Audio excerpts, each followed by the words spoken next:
عليكم، مرحبا بكم معنا في وصفه جديده من وصفات شهيوات امينه. اليوم غادي نقدم لكم سلطه الفواكه بطريقه سهله وسريعه التحضير. غنحتاجو عندنا الإجاز مقطع مكعبات، عندنا التفاح مقطع، الفريز، عندنا سويله، الموز، عندنا الخوخ معلب، اليوغور طبيعي مسوس، عندنا 2 معالق كبار ديال السكر سنيده، عصير ديال الحامض، وغنحتاجو كريمه للتزيين. غنبداو على بركه الله. بسم الله. غادي نصب مقدار ديال الإجاز على حسب اللي غنحتاج. غنضيف التفاح،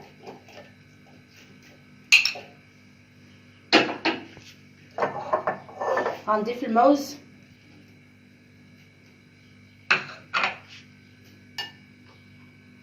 غنضيف سويله، غنضيف الفريز،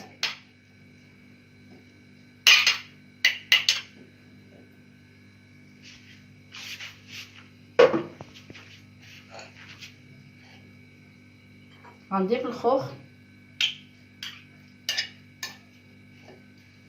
غندير ليهم عصير ديال الحامض على حسب باش ما كتسودش لنا الفواكه،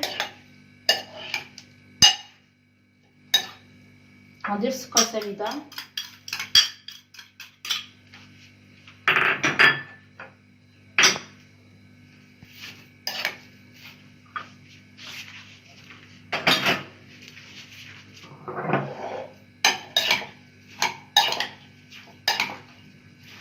غنخلط المكونات مع بعض.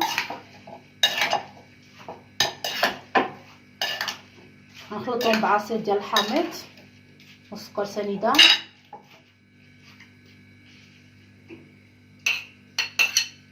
نضيف شويه ديال الإجاز والتفاح، نضيف شويه ديال الموز،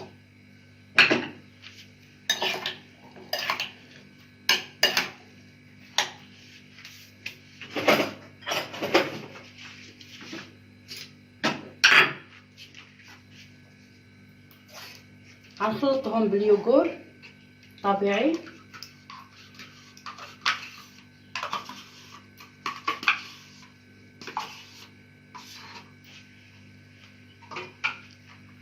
غنضيف اليوغور الثاني،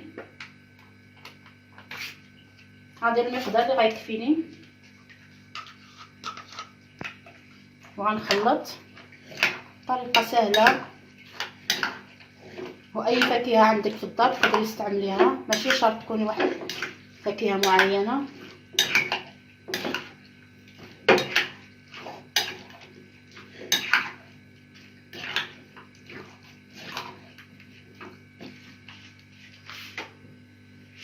غنزيد نضيف شويه ديال الفريز،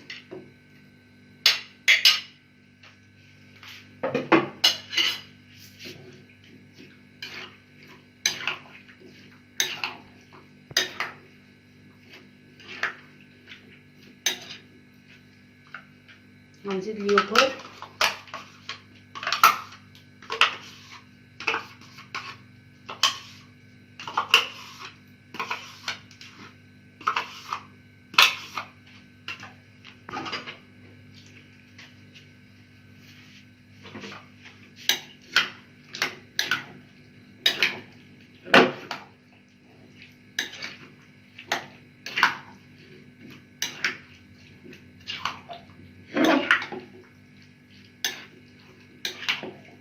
غنخلط مزيان المكونات مع بعض.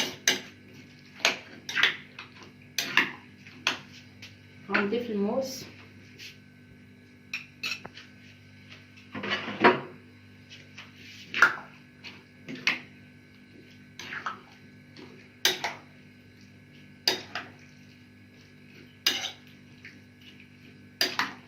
استعملت 2 ديال الليكور،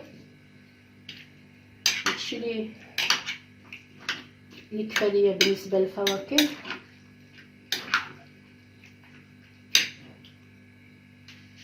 طريقه سهله. دابا غنديرها في الثلاجه حتى كتبرد وكنقدموها في الزليفات. هي السلطه بعد ما بردات. دابا غادي نصبها في الزليفات. بسم الله.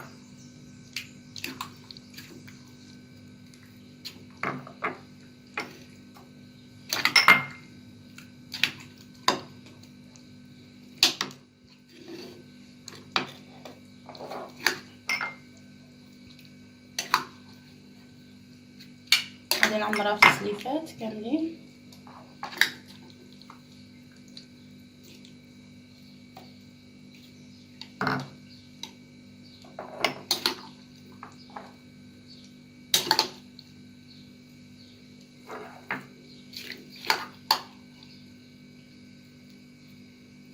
كنخليها واحد ساعه المكانه في الثلاجه حتى كترطب شويه الفواكه.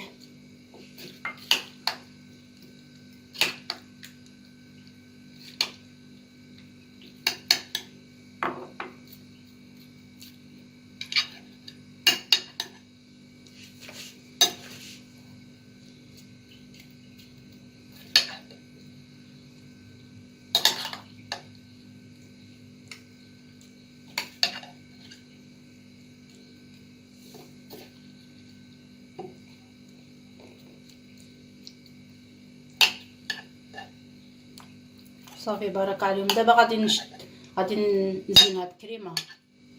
ها هي السلطه بعد ما درتها في الثلاجه بردات. دابا غادي نزينها بشويه ديال الكريمه مخفوقه. درت ليها شويه ديال الكولي ديال الفريز. بسم الله. غادي نزين بها وجه ديال الزلافه بهذا الشكل.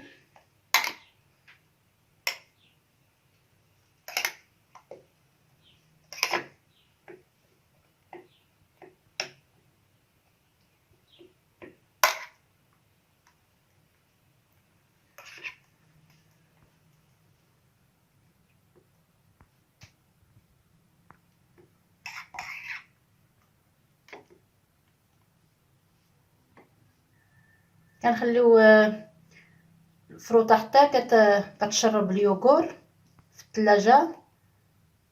ديك الساعه كنزينوها بالكريمه باش كترطب لينا الفروطه.